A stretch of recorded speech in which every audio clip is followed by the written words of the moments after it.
Estamos de volta com o programa República para você aí de casa. Hoje o assunto é importante, mineração, desastre aí com as barragens de mineração. Aconteceu em Mariana, aconteceu em Brumadinho e a gente espera que não aconteça nunca mais. A galera está falando aqui com propriedade sobre esse assunto e agora eu quero repercutir com o Diogo exatamente sobre esses desastres que aconteceram. Uma tragédia ambiental, uma tragédia humana, principalmente no caso de Brumadinho, com mais de quase 400 mortos. Ainda existem aí várias pessoas ainda soterradas que provavelmente não vão ser retiradas.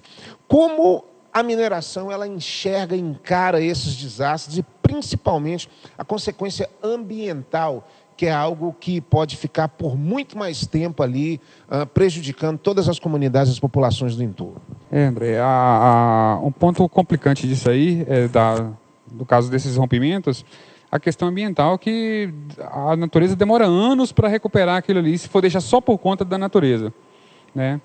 Você pega com relação ao rejeito de Mariana, era um rejeito um pouco mais líquido, ele avançou muito mais até chegar ao oceano. Um pouco diferente do rejeito de Brumadinho, que causou uma tragédia humana muito maior, mas a ambiental foi menor por causa de como o rejeito se comportava. A mineração tem que trabalhar para não acontecer isso em hipótese nenhuma. A barragem foi feita para não romper. Então, o que a mineração está fazendo em cima disso é agora buscar novas tecnologias para que isso não aconteça mais. Porque gera um prejuízo terrível para a própria empresa, o prejuízo de imagem aí, não só para Samarco, quanto para a Vale, nesses últimos desastres foi terrível.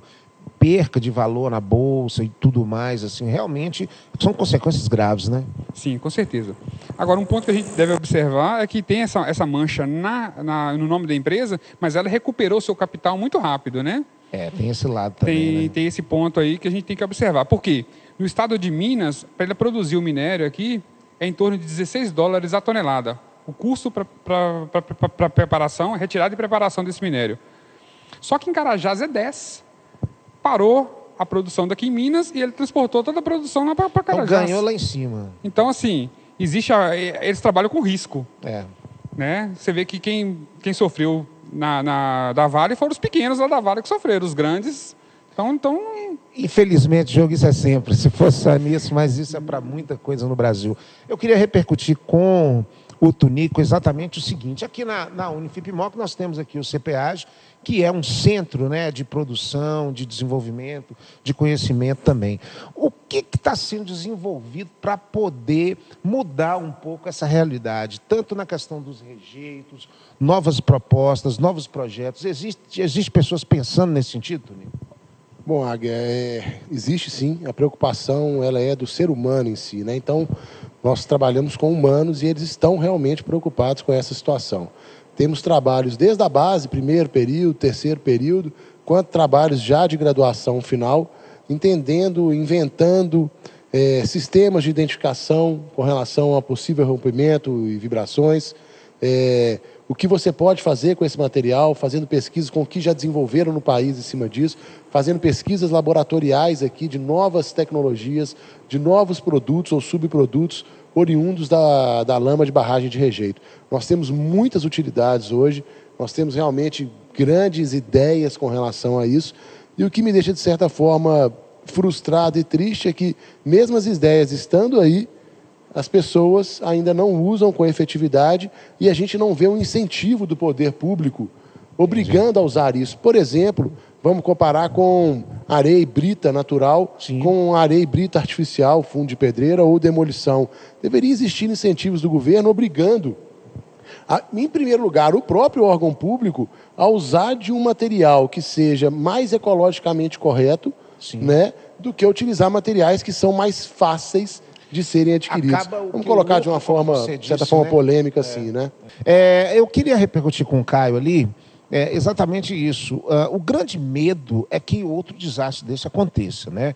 E eu acredito que as populações que moram nessas regiões que têm esse risco maior devem estar apavoradas, assim, por tudo que passou nesses dois últimos desastres. Como tranquilizar essa população, como tranquilizar essas comunidades? É possível evitar novos desastres de barragem na condição que a gente está atualmente aí? Olha, é possível sim. Os desastres, eles são previsíveis. Se feito um estudo, se feito um monitoramento, instalando novas tecnologias de automação, igual o Osmani falou, é possível prever o comportamento, não é uma ruptura brusca que acontece de um dia para o outro. Os instrumentos começam a detectar falhas. Mas nesse caso de Brumadinho mesmo, que foi uma coisa tão bruta e rápida que ninguém estava esperando, por isso essa tragédia tão grande. Não teve nenhum sensor, um sinal dentro da barragem para falar, olha, vai romper isso aí, hein, gente? Vamos correr, porque daqui a 20 minutos esse negócio... Se os caras tivessem 20 minutos, eles saíam dali. Olha, existem os sensores. O problema dessas barragens é que esses sensores são instalados durante a construção. E uma barragem que foi feita na década de 70, a barragem de Brumadinho. Então, são sensores antigos, vários já estavam estragados, já não dando a leitura correta. E a empresa que fez a auditoria da barragem pediu a instalação de novos instrumentos. Esses instrumentos foram instalados, só que eles, logo após a instalação, eles apresentam variações que são comuns, que não são detectadas como anomalias dentro da barragem. Então, na mídia saiu que foi detectado um aumento do piezômetro, que é o principal, mascarando, né? Que é o principal equipamento. Então, a Vale interpretou como era um equipamento novo, interpretou como um erro de calibração. Então, não se viu o instrumento mostrando a real potencial de dano daquela estrutura. Isso foi 1 semana antes, 2 semanas antes do rompimento. Então, era previsível. Ela já estava com problema na drenagem, que a auditoria falou que estava com problema na drenagem. Eles tentaram fazer algumas intervenções nas drenagens, colocando DHPs, que não são tão bons, tanto que foi interrompido no meio essa intervenção dos DHPs.